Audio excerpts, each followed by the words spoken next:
customers should never feel like they're a burden to your business. Definitely not. Hey party people, are you ready to level up your business and your life? I'm Canterbury, your host, and this is the Lady Boss Growth Podcast. As the daughter of the coffee queen, Stacey Orndorff, I've seen her journey from a community coffee shop to a 6-figure food truck. She is the current owner of a distribution company that supplies over 200 coffee shops. And now we're on a mission to help you grow by sharing our insights, tips, coffee crawls, and secrets to success. Here we go. Today we are talking about 3 foundations of a successful business and how they've played a role in Stacey's entrepreneurship journey. We're also sharing another coffee crawl, and we're sharing about their inspiration and uniqueness that their vibe brings to the coffee world. And then we're finally going to end this episode off with talking about some of our favorite alternative milk products, and specifically oat milk, with some fun stories and facts about that. Awesome. Let's get into it. Yeah. I know that you're really passionate about how easy it can be for a business to succeed if they would just do these 3 things. So let's start the episode off and talk about what those 3 things are and how you found these 3 things to be true in the success of your own businesses. First of all, let's define easy, because nothing about running a small business is easy. It is true. These are 3 things that we're going to talk about today. I believe, and I have seen to be true, if you do these 3 things as a small business starting off, or even if you've already started and you need to regroup, if you just do these 3 things for a consistent amount of time, and by consistent amount of time, I am saying 3 years, if you consistently do these 3 things as a coffee shop or food truck business, you will see success. And by success, I mean you'll be running a profit, you'll be paying yourself, you'll be paying your employees, paying your bills, and having money to put back into the business. Let's get into it. The first thing is offering a quality product and caring about quality consistently, not just starting off by saying this is our quality standard, but consistently checking your quality and training your team to consistently be checking quality. Can you tell me what are some products that you offered that you saw as high quality? Okay, so every single menu item, and I'm super passionate about this, if you're going to put something on your menu, you should look at every single element of that menu item. You should put the best quality in that you can afford or that your customers will pay for. And so with a shot of espresso, the very basics of a coffee shop, making sure that your coffee beans that you're using are providing the flavor notes that you're looking for, thinking about that from the very beginning, picking a roaster that's going to give you consistency over and over and over, because once your customers get used to your coffee, they're going to expect that every single time that they come back. So you want your flavors to be very consistent. And then for the shot of espresso, your water quality. Where are you sourcing your water? Is it filtered? Is it softened like it's supposed to be? Are you checking the hardness on a regular basis and making sure that the quality is there? And then the machine that you're going to brew it on, obviously, is important. Are you going to be able to extract a quality shot of espresso every single time? What are you going to serve your shot of espresso in? Because that's important also. So every single element, you need to be thinking about quality. And then you need to check those things. I didn't even say grinder. The grinder that you use for your shot of espresso is super important, and setting the grind and recalibrating your grind on a consistent basis. When you start building your menu, it takes time, but putting in the effort to come up with quality products for every single layer will set you apart and will help you succeed in 3 years if you keep doing that over and over and over. So you talked about the quality of an espresso shot. Can you tell me a little bit more about the food that you offered and how you went into quality with those products? Yeah, so we did breakfast bowls, and we layered them up, and I had several taste testers that I trust. And I think when you're creating your menu for your food truck, or if you're going to have pastries or your coffee shop, whatever, having the right people taste test your stuff to produce the quality that you're looking for is important. You want people that have a good palate, for one thing, understand what you're trying to accomplish, and honest, that they're not just going to say, oh, it tastes good, that tastes good. How can they help you elevate it? And so I have several taste testers that I've used over the years, and that's like my menu items I can't even take complete responsibility for, because they literally are a team effort of my taste testers. Like I would say, this is kind of what I want to do. I want to do a breakfast bowl. And honestly, the concept, I knew I wanted to do a breakfast bowl, but I went to a food show and I started talking to the experts there and the chef and the sales guy and told them what I'm trying to accomplish. And they really pointed me to the ingredients that I should use. And we tried different things and looked at price points and that kind of thing. But I knew I always try to push the envelope. And with your quality, I would encourage you to always just push a little bit further. And I mean, that's my advice in creativity in general, but especially with your food. Is there just a little bit more flavor that you can add? Is there just one more thing? And cost is involved. Obviously, you can't do everything, but you can adjust your portion sizes. If you want to add the flavors, you can back off on this or back off on that and still create complex flavors. And so I think like one of the main things that I'm passionate about this to this day is the cilantro on top. That is so true. It's a pretty garnish, but it also just added one more burst of flavor in that bowl. So all of our breakfast bowls, we'd put just a couple leaves or sprigs of cilantro. So our steak and egg bowl, cilantro. Our bacon bowl, cilantro. And I had in the food truck, no cilantro left behind, because it would be the one thing that our people would want to skimp on because it's just a pain. Or we'd run out and we want to replenish, restock it, and we'd just start sending bowls out without cilantro. And actually, it was one of the food truck vendors, Farmer Brown, that he got a bowl one day that didn't have cilantro on it, and he didn't know that it came with cilantro. And he came back to the truck, and he's got a good palate. I would trust him every day of the week as a taste tester. And he said, "This bowl is delicious. Like, you nailed it, but there's just one thing missing. I think you need cilantro." He did not say that. Yes, he did. Yes, he did. Wow. Yes, the very first year when we were serving these bowls, it was within a few weeks. And so I hadn't been, quality controlling that the cilantro goes on every bowl. He's like, "Yeah, this, I think cilantro. I think you should just try a little bit of cilantro on there." And I was like, "Well, actually, it's supposed to have it on there." And then I was irritated that the cilantro didn't get put on the bowl, but it was also such a good learning opportunity with our garnishers of like, hey, the cilantro matters, not just in how it looks, but how it tastes. And also, yeah, we did it to make things Instagrammable, to have that nice little garnish on there.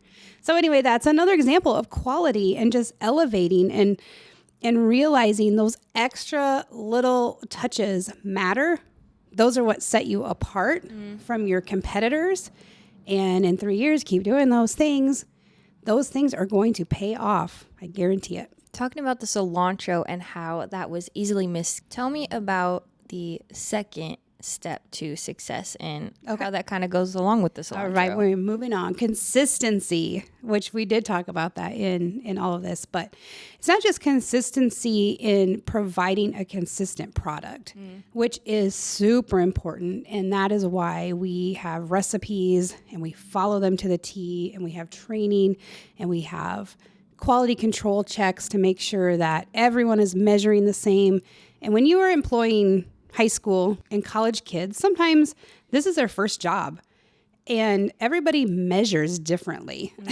I mean, you're taught in home ec how to put your measuring cup here and look level or whatever, but some people miss that. And so you'd be amazed at how many different levels a 1 ounce shot looks to different people. So you really have to be consistent. And then how full you fill your drinks. That is always like every single time we train a new person, they want to like leave this much from the top, or it's different every single time. We're like, no, you have to be consistent. It has to be filled to this level every single time.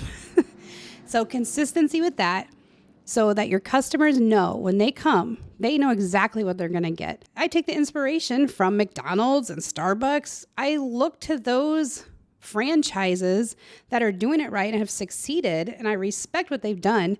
And why wouldn't you, at whatever level you can afford, or, whether it's time or money or whatever, why wouldn't you do that to the level that you can do it and try to, hit those standards with the consistency? But the other part of consistency that I think a lot of small businesses miss it on is your consistency of your hours. When you're going to be serving, where you're going to be serving, whether you're a brick and mortar coffee shop, set your hours, be on time, open your doors on time. And I'm speaking to small town coffee shops because I've been a small town coffee shop. I go to so many small town coffee shops. Our business now, we help so many coffee shops open. And it's so easy to just shut down for any reason. It's so easy to just open 5 minutes late or close 5 minutes early. And if you want to set yourself apart and you want to be a successful business, then open on time, stay open until you say you're closed, and don't just shut down for anything that you think may be an emergency. It should be the exception. Like, people should be like, oh my gosh, I can't believe they close. They never close. And so that's a big part of what I mean by consistency. For food trucks, I saw this very early on. And I don't know if it's because I was part of the pioneering food trucks in our city. Like, not a lot of people were doing it. But those that were not offering consistency. They wouldn't say where they're going to be. And if they did, they wouldn't necessarily be there. Because if they saw some clouds in the sky, they just wouldn't show up.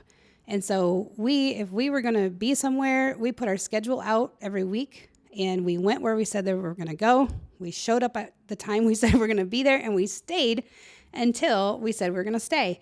And it's just hard to believe that sets you apart, but it does as a food truck, because not all food trucks do that. Well, I could totally see how important that would play a role in how your customers perceive your business. And I know by being a customer of other businesses, how important it is to know, are they actually going to be open? Is it worth my time to go there? And if you lose their trust, then they're not going to come back. That is so true. In fact, I mean, this summer, we've been trying to track down a couple food trucks, and we're like, if I drive all the way over there, they better be open, because you're not sure. You're not sure, and it's the disappointment. It's not worth my time. Yes. So if you're a food truck, seriously, the best thing you can offer your customers in gaining loyalty and repeat business is be consistent. Communicate where you're going to be and be there. Let's talk about your final step to success and get into more customer interaction and how that plays a role. Yes, my third thing is customer service. If you offer exemplary customer service, you will stand out and you will succeed in 3 years. If you consistently offer exemplary customer service over and over and over. So what do I mean by exemplary? I mean being very intentional about how you're greeting your customers, in the amount of time you're greeting your customers from the time they walk in your door or you catch eye contact with them at your food truck, being excited to see them. And listen, there are times in that food truck, it's 120 degrees. I was not excited to see another customer, especially at 5 minutes till, or we would get in such a rush and I would get so overwhelmed and I would maybe make some mistakes. I started getting hard on myself. I knew I could not offer the customer service that our customers deserved. So I would get up and I would have somebody else get in that window. If you can't, or the person that is supposed to be greeting your customers can't live up to the standard, get them out of there, get somebody fresh in that can. Everybody has their moments and that's okay. But making sure you're giving your customers an experience, especially food trucks and coffee shops are so much about the experience that people are getting when they come.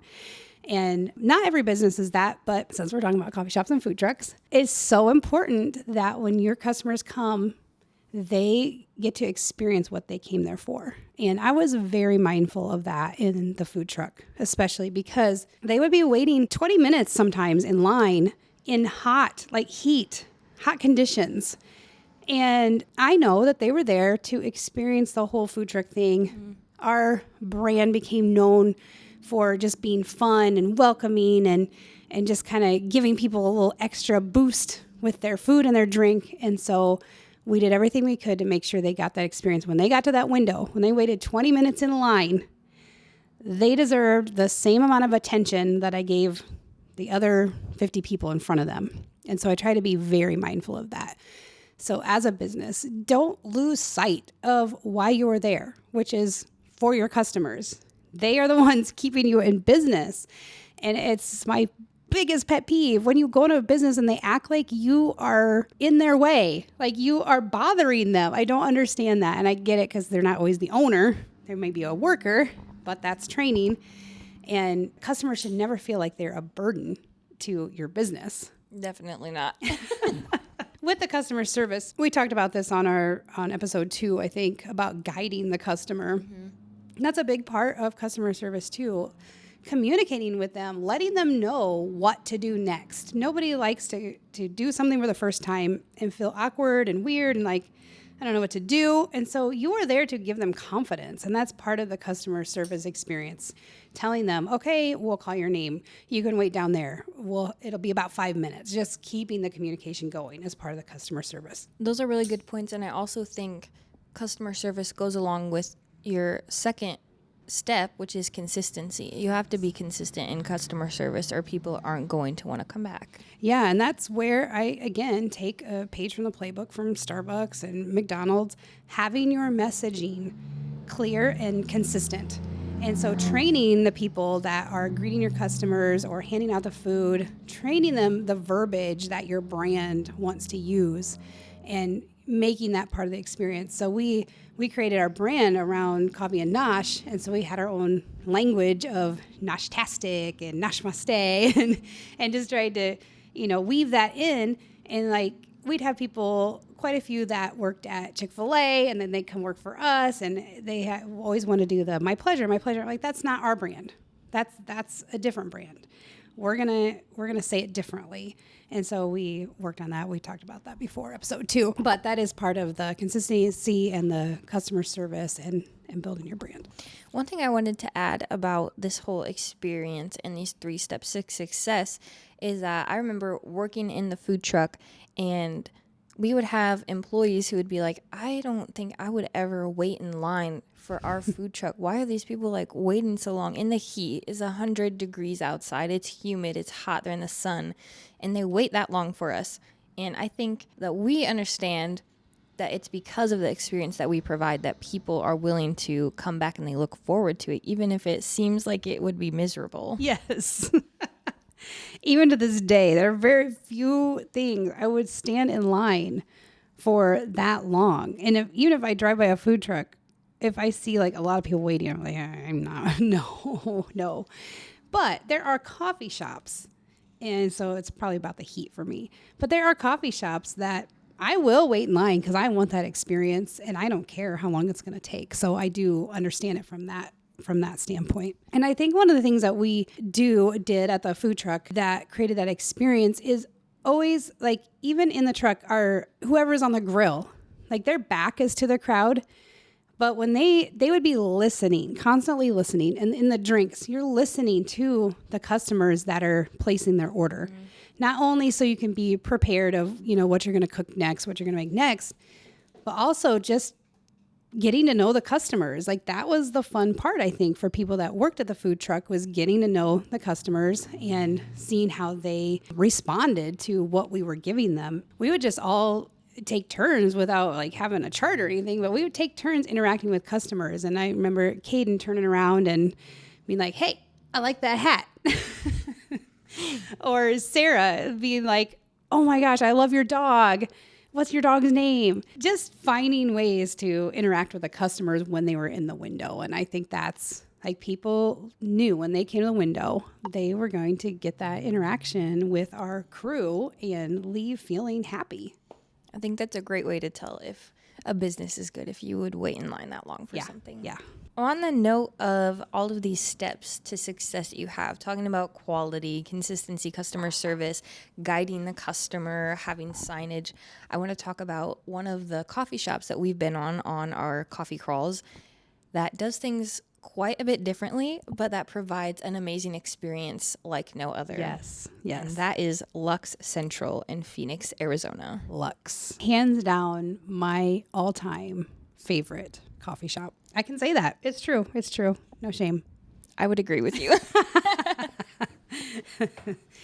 For the vibes. Yes, for the vibes. And I don't know, maybe you want to get into describing it first, and then I will get into my first experience with it. Yeah, I want to give you guys a little overview of what it's like to experience Lux from driving up to walking in the door. So my first time experiencing Lux, we were driving down the road. I remember I was in college and you wanted to take me to your favorite coffee shop and you were Camelback Road? Central Road, Phoenix. You were so excited to show me this coffee shop because it was your hidden gem and you based a lot of ideas in the food truck that were creative around Lux Central. Yep. So I was like, I'm ready to experience this. So we're driving up and I'm just like looking around and they're like, okay, we're pulling up. And I'm like, where are we? All there is a cement building. There's shrubbage. There's limited parking. Seems very small. And then there's some random seats outside. And you're like, okay, we're here. Let's go. And I was like, okay. There's not even a sign. No signage at all. Doesn't say coffee shop. Doesn't say Lux. It's a cement building that just looks plain. Yeah. Like it looks like a storm shelter. Yeah. Yeah. It does.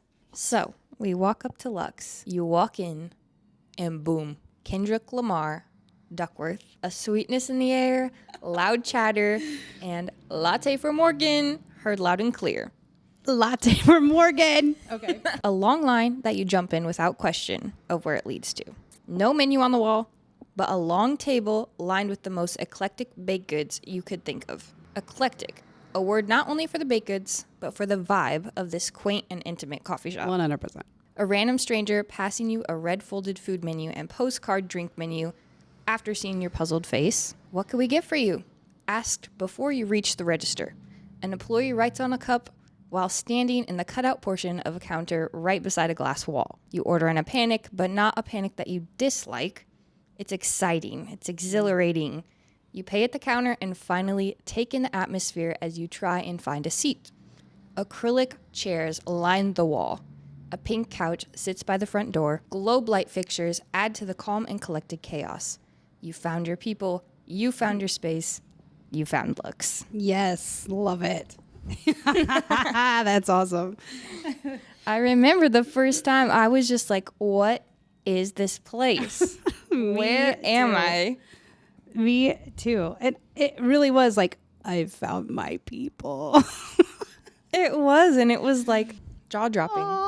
First, let's talk about their decor. Yes. That's the first thing I noticed when I walked in, besides the chaos around me of trying to figure out what to do as a first-time customer. Right. And if there's no line, which there usually is, but if there's no line, you were like right there. You got to get your order, and you do feel like, oh my gosh, I got to figure this out. Yep. You don't. Like, they're super patient, and it's your own, like, whatever. But you also just want to look around, and you can't because you got to get your order in. Yes, so you want to take it in. That. Yeah, you're like, finally, you get to take it in. You got your order, you paid.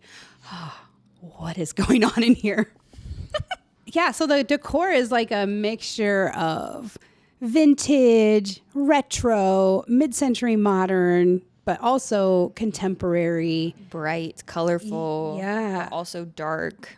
Yeah, nature, even like there's a lot of wood in there. Yeah, it's just super cool vibes in there. There's a lot of different pieces that they make work together. Yes. And there's a lot of chaos. And when I say chaos, I mean they have food over here that they got to grab and get ready. They got to walk across the whole shop to grab something that you're like, what? Are you an employee? Like, what's going on? You're grabbing some oranges. Okay. Yeah, they don't have a stock room. They have everything just stocked like everywhere. And it's not chaos in like a way that you're like, oh, this is gross. No. It's clean. And it has some sense of order in a weird way. It's just not asymmetrical or And I love the part, like I love the bowls of fruit, because you get the sense like they're using seasonal, fresh produce, and you can see like how quickly they're going through it, and that it's fresh and it's rotated, and it's just beautiful. I remember my first glass of lemonade there. It was the freshest lemonade I've ever tasted. Like, you knew that it was homemade. Yeah. And the first thing I got for food, I believe, which maybe we could talk about next, was the jalapeno mac and cheese. Oh my gosh, to die for. And I didn't even know at that point that they had food. Like, I didn't even know. Yeah, I didn't really know either the first time that I went. And I will say, their coffee is good. I don't go there for the coffee specifically. It's a would little agree. bit on the darker side, which a lot of people like. And it's not that they have bad coffee. It's just not, that's not top of mind for me, is like, oh my gosh, I'm going to go get the best cup of coffee of my life. I'm going to go get the best coffee shop experience of my life. That's what I think when I go there. Yes. But also their food is fantastic. Like their baked goods are top notch. Their menu items are top notch. And the fact that you can see the fresh ingredients going into it, like it's just, yeah, that's what we go there for. For sure. Their food is next level for me. Aside from their coffee is, you know, like you said, it's not top of mind for them. And that is okay because their experience and their food and everything else is exactly what you would want out of that type of experience. And one of the food items is a baked good that we all love. You, me, and Taylor, who lives in Arizona, the lemon bars. Lemon bars. Oh. They're sour, they're sweet, they're thick. They're so good. They're so good. But you have to get them out of a fridge, a cooler. Yeah, the refrigerator. And you wouldn't know that you can actually grab it They're out of behind there. you. Unless somebody tells you.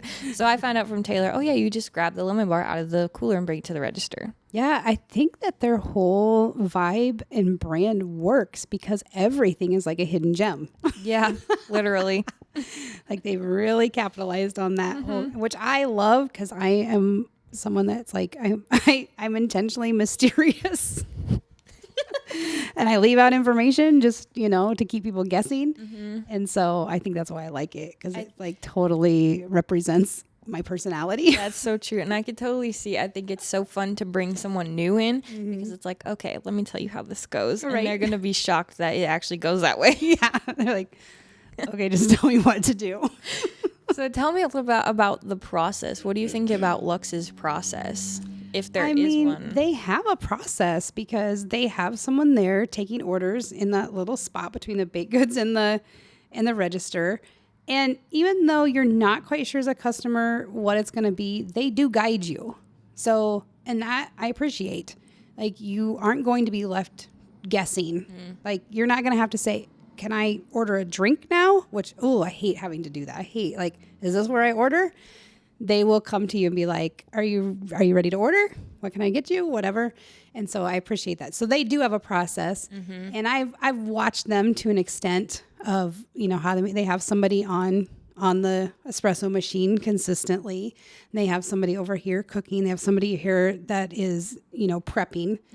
And yeah, so they do have a process. They do have a process. I remember, I've been there multiple times, and it's fun to just observe what's happening because there is that person who's in between the glass and the register, and they always ask, they just want to know what drink you want and maybe a baked good if they have the time. Right. So that the people on the espresso machine can get that going. Because once you get to the register, they'll ask, okay, what did you order? And then you tell them if you got a baked good, you have espresso drink, and then you tell them if you want the food. So they do have a process. It's just very different than anything that would seem normal. That is true. Yeah. And I never thought about this before, but they're fast. They are. Like, I've never thought about if they're fast or slow. So they like hit that perfect sweet spot of, you never think they're slow. You never feel like, oh my gosh, I've been waiting forever. But they're also not like so fast that you're like, oh my gosh, that was fast. It's just like right in the middle of perfection. That's a good point. Where you don't even consider the speed.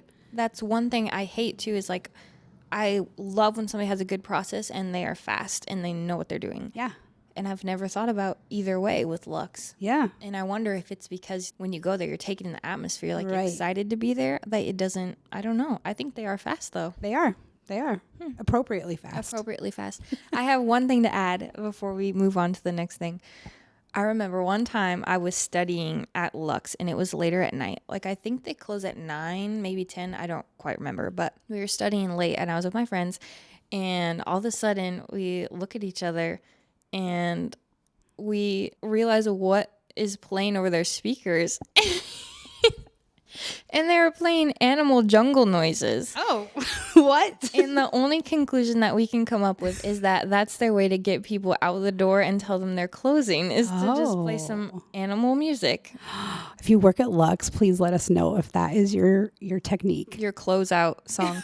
I don't know, though. I don't know if I haven't been there again at that time, so I don't know if that's normal or if it just, It's like, random. all right, let's do this. They were feeling it. They were feeling it. Either way, it was a vibe. It was, I love that. yeah. And I want to talk about music there because I've actually looked up into the rafters to see what are they using for a sound system. What are Because they using? I think it's their like white or gray. Oh, I don't remember if they're Bose. Are they smaller ones? They're like this big. Yeah, they might be Bose. I don't know. Long. If you're listening, it's like a foot long and White or gray speaker. rectangle. And there's several of them up in the rafters, but they just have the perfect sound. Like you don't feel overpowered by it. You can have conversations in there, but it's providing like the perfect background. And the first time that I was there, they actually had a DJ. No way. Yes, and he was like my age. So at the time, like he seemed older than me when I first went there. So he was like 50 years old or something. And he was like the coolest dude ever. And he was like, yeah. He was scratching the records and DJing. And he was like over in the kind of like where that, I can't explain where it's at, but by the bath, like if you're going to go to the Yeah, it's bathroom. the bathroom. I remember too, one thing about Lux is that, like you said, they have a bunch of hidden gems. They also have a speakeasy Yes. in a portion. Yeah, of they their do shop. cocktails there. They do cocktails and beer and wine. So I'm not sure. I've never been there for that part of it. I've just walked in there. I think we got a drink there one time, but I can't remember. I've never gotten a drink. I've just looked because I was curious, and I was like, okay, I think people can walk in here. Yeah, yeah. So another little mysterious hidden gem back Yeah. there. Do you have anything else you want to add about Lux? Well, I'll be posting some stuff on my Instagram, some pictures from there. And one of my favorite experiences, I went there by myself and I had time to kill. And so I brought a book and journal, and this girl, she made like the frosting for, I think it was donuts or something. And she did the whole process right in front of me. And it was just so magical. So I got some photos and video of that I'll probably be posting. But just to see, the fresh ingredients coming together and like just how easy they make it. Like, I think that's what I love about it is sometimes places make things so stressful. Like they make the idea of, oh, we got to make these caramel rolls today. And it just like, there it's just like, oh, we need this. Somebody start whipping this up. Here's a recipe. It's just laid back and easy but also organized. Oh, and the other thing I just want to say is you mentioned this, but when I went to Lux the first time, I wish I could remember. It's probably been 10 years, maybe a little less. When I saw how they were doing things, it just gave me a freedom of creativity that I had been kind of down on myself during that time of like thinking I had to do things a certain way and that things had to look a certain way. And when I experienced Lux, it was like it gave me permission to be eclectic, be a little chaotic, be a little mysterious, and to know I wanted to infuse that into my brand. So I went there before I started Coffee and Nosh. I didn't even know I was going to start Coffee and Nosh, but I was just taking in what I was going to do next. And it really, like, that's what I love the most about Lux, is it gave me permission to be creative, whatever that looks like. And we named our drink. We did. Yeah, we have Lux, the drink called Lux, and it is caramel coconut and vegan. Vegan caramel. Yeah. Lux, we love you. Ending on the note of Lux, I want to share my order, but first let me hear what your go-to Lux order is. Usually I just get a plain latte, no flavor, hot, or a cappuccino. And usually when I order a cappuccino, I'll order it dry just so they know I do know what a cappuccino is. Oh, heaven. Whether I want it dry or not, I'll just be like, I'll take a cappuccino, no flavor, dry. And I'm like, okay, she's legit. I've heard controversy about the wet or dry, that it really doesn't matter. It's not a thing. Yeah, but it makes you sound smart. Okay. They don't wonder, do you want a cappuccino from Casey's or do you want a traditional? So yeah, I usually get a cappuccino or a plain latte, or I'll get an iced Americano if I'm feeling iced. I know they're known for their black and white, I think it's called. Yeah, they're black and white. What's your go-to order? My go-to order, well, first of all, I wanted to order the same thing over and over again so that maybe they would remember who I was during the time I was at college for however many semesters. So I would always order a small oat milk latte, no flavor. That was my go-to order. And that's memorable? Yeah, small oat latte for Kat. Okay. All right. I mean, I think I'm not trying to order a memorable drink. I'm trying to be consistent. Okay. Did it work? Somewhat, yes. They remembered you? They never knew my name, but you could tell that they remembered me. You could tell by the look in their eyes. Yeah. Like, oh. Specifically one guy. He has glasses and he has a nice mustache. I don't know his name. Didn't somebody from there follow you on Instagram? Somebody who used to work there followed me on Instagram. Yeah. But anyways, talking about oat milk. Yes, oat milk. I want to talk about one of our products today, which is Feature product, Ooh. alternative milks, specifically Yes. oat milk as well. We are going to talk about oat milk because, yes, there's all kinds of alternative milk. And I feel like soy was really the original alternative milk. And I do like the taste of soy. But then, like back in the homeschool days, there's this whole controversy about soy and hormone imbalance. Yeah. Giving boys man boobs. I remember that you told me that, and then I'm pretty sure it's been debunked anyways. But It's definitely been debunked. After soy, it was almond. And people were so excited about almond milk when it first came on the market for lattes and stuff because it was a great alternative. Steamed, terrible. Awful to steam because it tastes like metal. Yes, it always gave a metallic taste to me. And it's thin, and it heats up too Not fast. creamy. It's bad. Yeah. Bad to steam.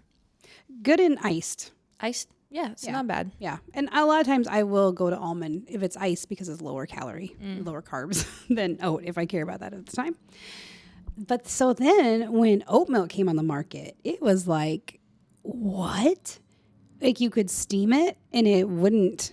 And I don't know because, if you know all the science behind steaming milk, and I'm not going to get into it, but protein, having the protein in it is what helps create the texture that you're looking for. There's no protein in oat milk. There's protein in almond kind of. And so we do know that to create this creamy oat milk that they have added oil to it. Because it needs the fat. Yes, it needs the fat and it creates the creaminess in it and helps it not to separate, I think is another part of it. Well, there's another ingredient in there that helps that. I think it's a funny story how we discovered that there's oil in oat milk because we're talking 4 years ago, maybe more. Even more. Maybe five, maybe 6 years, Maybe 6 years ago. And, we're in the Midwest. So oat milk really is only caught on maybe 2 years ago, I would say. So we were first to market in our area 100%. And so we are using oat milk. And Taylor, my niece and former barista, it's her claim to fame that she converted this whole entire area to oat milk. And I think she may be accurate on it. I wouldn't knock it. I would believe it. I do believe it. Because we started offering it in the food truck. And after we realized how much we loved it because of the way it would steam and the way it tasted, we couldn't hold back. And so our customers would come and they would ask for almond. And we're like, have you ever tried oat? And Taylor, it didn't matter where she was. She'd come out of nowhere. And she'd be like, have you tried oat milk yet? It's so good. It's so good. You got to try it. I remember that is a memory unlocked. She really did. People were on almond. And yes, we were like, have you tried oat? Yeah. She was passionate about it. She was on a mission. Yes. If you started drinking oat milk about 4 years ago, you're welcome. But let's talk about how we found out oat milk has oil in it because we've never really deep dive looked into it at that point. Then. No, we were just happy it was steamed up. We didn't look at the ingredients. And it tastes good. Yeah.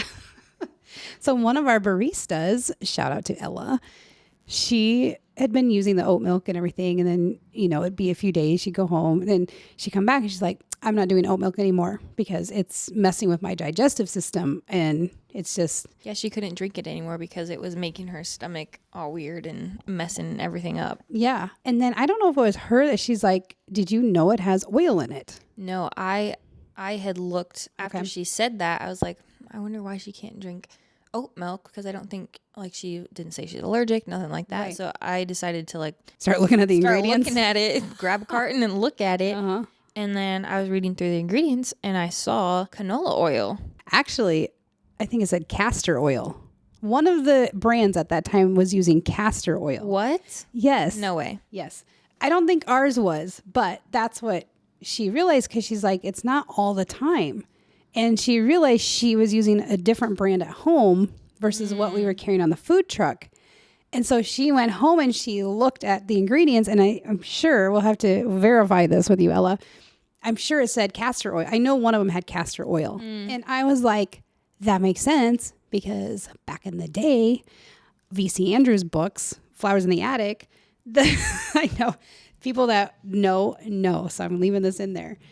The kids were fed castor oil to like detox their bowels. Yes. Oh. And like in pregnancy, they would tell people to drink castor oil if you got constipated.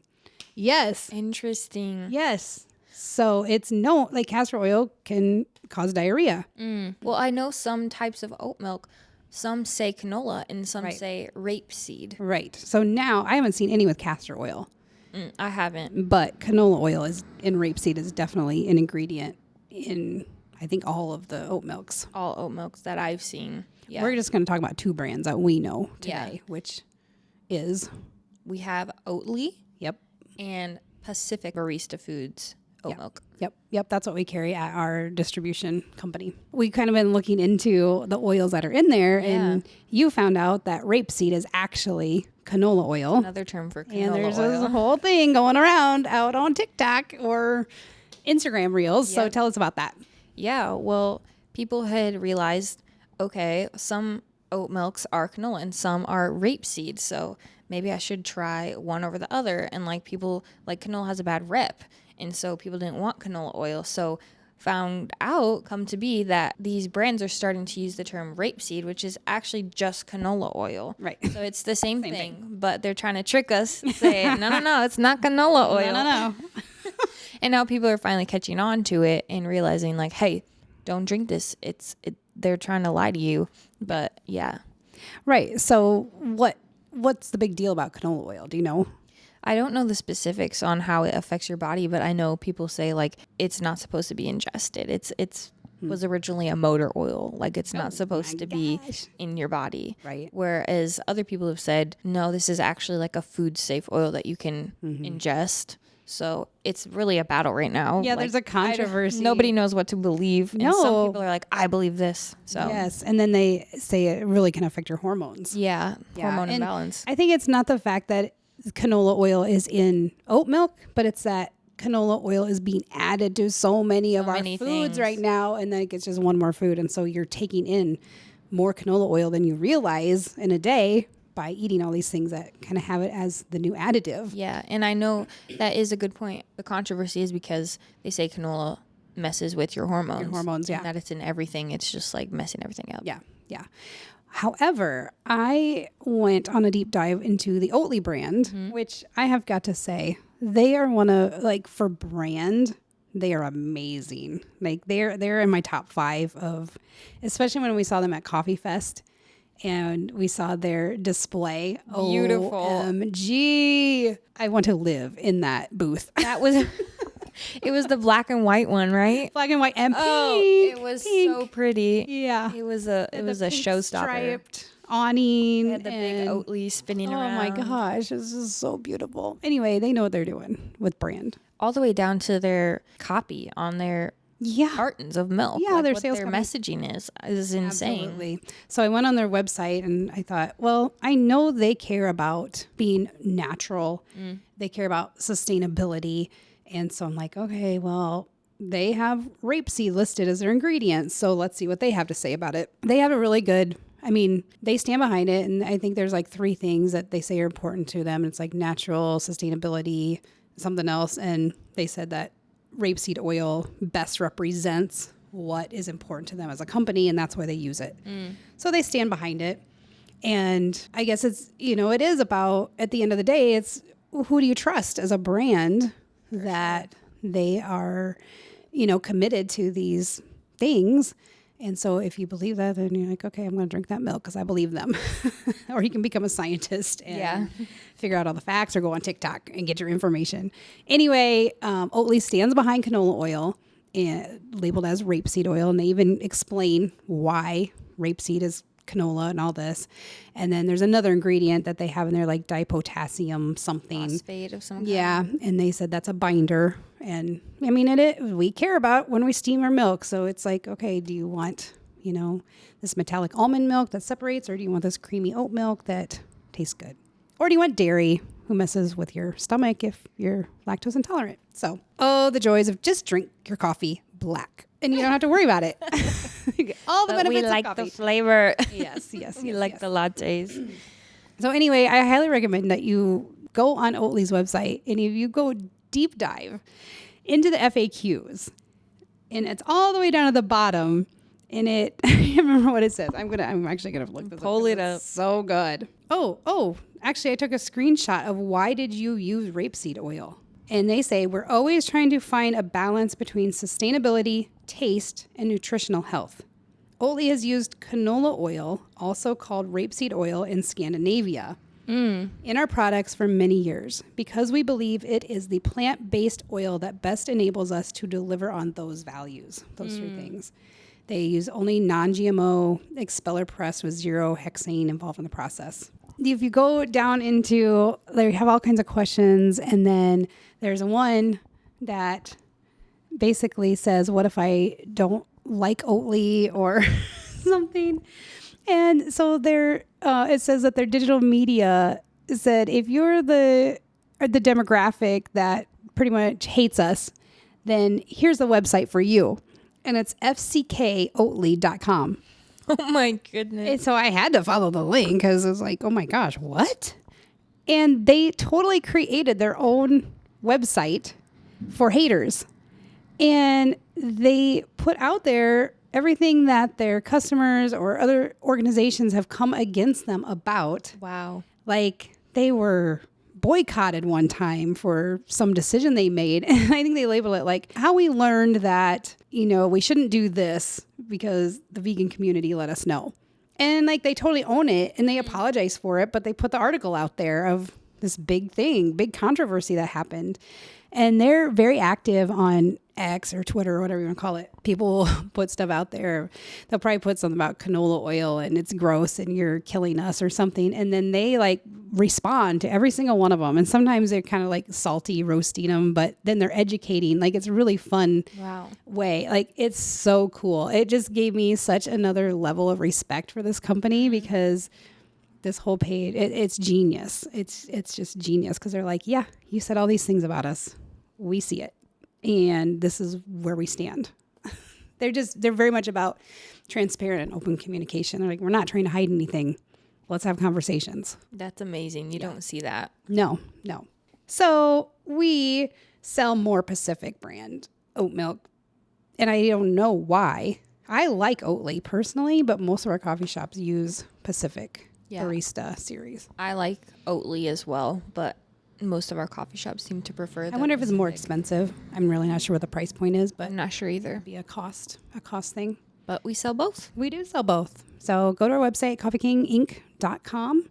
If you want to order, we ship all over the world. And check out my Instagram, Lady Boss Growth. I think that concludes this podcast, episode 3. Number 3. The Lady Boss Growth Podcast. Thanks for listening, everyone. We appreciate you. Thank you for listening. Make sure to follow us on Instagram, Lady Boss Growth Podcast. You can find us on Spotify, Apple Podcasts, wherever you listen to, Pandora. You can probably find us there. So we'll see you all next time. Sko. I don't know why I want to say that. Sko. Stay with us to level up your business and level up your life. We're the Lady Boss Growth Podcast, and we'll see you all next time. Thanks, guys.